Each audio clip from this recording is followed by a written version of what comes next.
of scale. The left, total control, and the right, total control. In the center is neutralist, isolationist, and none involved. Well, where does that put a republic? He has it just a little bit right of center. Sorry, bud, you're full of it. Scales measure extremes. Pick up a scale that measures weight. You'll find one end is 0 and the other end is as high as the scale goes. You have right, left. You have up, down. You have positive, negative. You have right and left. Total control on the left, total absence of control on the right. In the middle is the republic. That's what our forefathers designed it to be. As much liberty as possible in a government to protect the rights of the individuals. That's the role of the government in a republic. Not to oppress, not to enslave, not to pay your medical bills, not to give you food or unemployment insurance. You, sir, are a socialist. That's why you're trying to work this deception on the rest of us. But we're not buying it anymore. And it wasn't me that yanked your chain. It was Thomas Colton Ruthford's letter to the editor in the Arlington, Washington Times of June the 7th, 1995, that jerked your chain. And Thomas Colton Ruthford is absolutely 100% right, and I'm going to read it to you again tonight. And all of you quit calling me and asking me if I will send you a copy of this. No, I don't have time. You get it the same way we got it. By building an intelligence network, or by writing to the Arlington, Washington Times and asking for a copy of this letter to the editor. It's under the politics section. Quote, during the past several months in the American press, the Democrats have frequently denounced the Republicans as Nazis due to their attempt to control runaway federal spending. How very ironic. I remember the Nazis. Let me share with you a little about them and recall some of their exploits. Now, I'm really going to jerk your chain with Mr. Thomas Colton Ruthford's article. I'm going to jerk it as hard as I can, right over the cliff. So listen closely. And you better grab onto a tree if you're a socialist, because if you don't, you're going to go with the chain. He says, I remember the Nazis. This is a man who was there. Let me share with you a little about them and recall some of their exploits. First of all, Nazi was gutter slang for the verb to nationalize. Now, folks, only socialists nationalize. Only communists nationalize.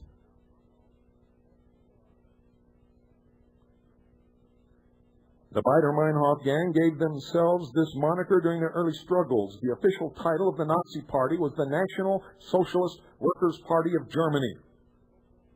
Do you understand? Does somebody have to pound it into your head? This lie has gone on long enough. Hitler and the brown shirts advocated the nationalization of education, health care, transportation, natural resources, manufacturing, distribution, and law enforcement. Hitler came to power by turning the working class, unemployed, and academic elite against the conservative republic. After Der Fuhrer's election, the Nazi Party ceased being a political conspiracy and was transformed into a fashionable social phenomenon.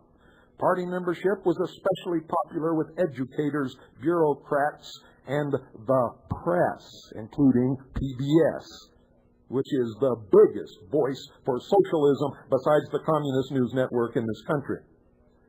Being a Nazi was politically correct. They called themselves, and I quote, the children of the new age of world order, end quote, and looked down their noses at everyone else, just like the politically correct intelligentsia of today's new age of world order. As Hitler accrued more power, he began referring to his critics as, quote, the dark forces of anarchy and hatred, end quote. Where have you heard that recently, ladies and gentlemen? Where have you heard all of this recently?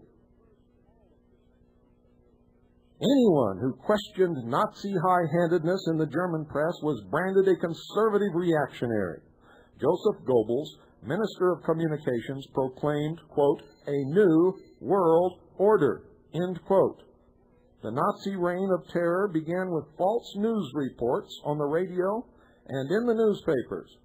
Paramilitary groups of Poles, Jews, Bohemians, and Gypsies were said to be arming themselves to overthrow the, quote, New World Order, end quote, and Hitler demanded that all good people register their guns so that they wouldn't fall in the hands of terrorists and madmen. Where have you heard that recently, ladies and gentlemen?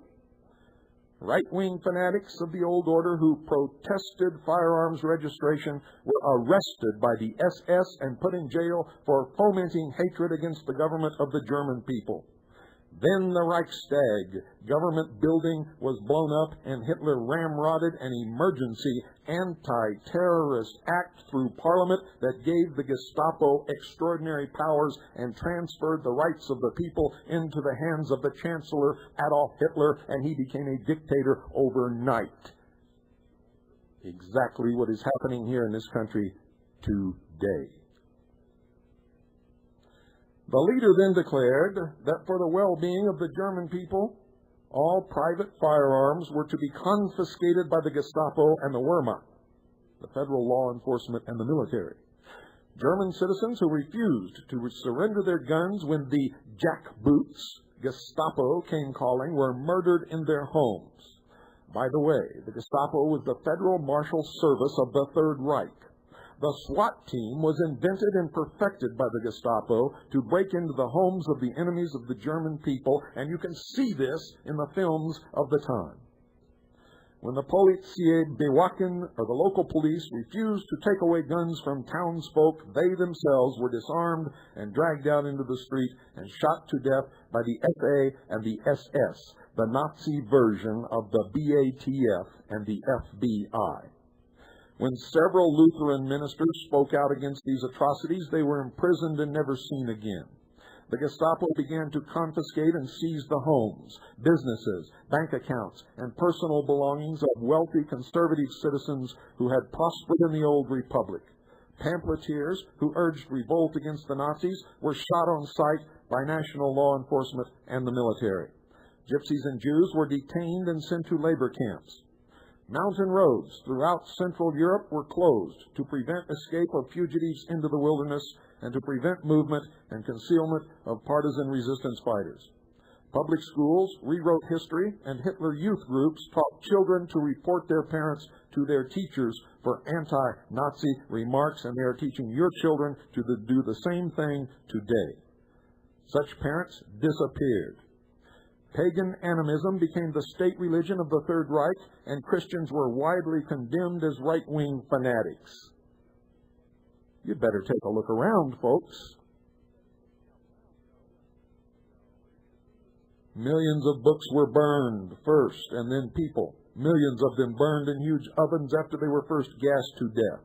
Unmarried women were paid large sums of money to have babies out of wedlock and then given medals for it. Evil was declared as being good, and good was condemned as being evil. World order was coming, and the German people were going to be the peacekeepers, just like the United States is said to be today. Yes, indeed. I remember the Nazis, and they weren't Republicans, they were socialists, and they were monsters. Signed, Thomas Colton Rutherford, Arlington. And this is from the Arlington, Washington Times, June the 7th, 1995. I hope I have really pulled your chain.